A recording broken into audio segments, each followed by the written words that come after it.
আমি যোৰহাট কাকজান মহাবিদ্যালয়ৰ পৰিয়াল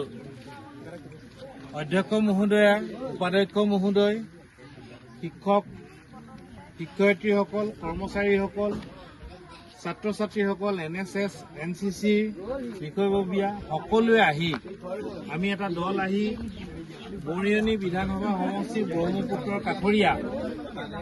এই দীঘলীয়াতী আৰু সোণাৰীয়াতী অঞ্চল, যি অত্যন্ত ভিতৰুৱা, যি অঞ্চললৈ আমাৰ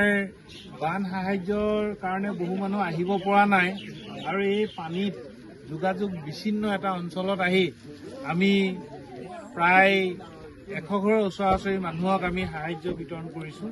আৰু এই সাহায্য আমাৰ মহাবিদ্যালয় পৰিয়ালটোৱে সকলোৱে মিলি সংগ্ৰহ কৰি এই দুৰ্গত ৰাইজক আমি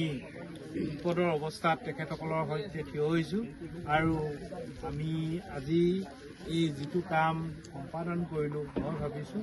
আমাৰ অনাগত অহা দিনবিলাকত অসমৰ সকলো সংগঠন অনুষ্ঠানে এনেদৰে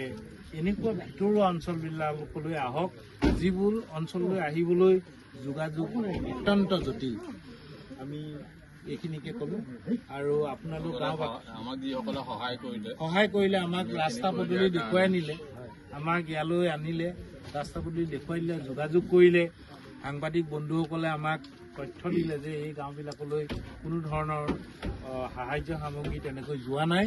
আমি এই সাংবাদিক বন্ধুসকল তেখেতসকলকো ধন্যবাদ জনাইছোঁ। হয়, আমি সাগৰৰ সমৰ্থন আগবঢ়োৱা হয়।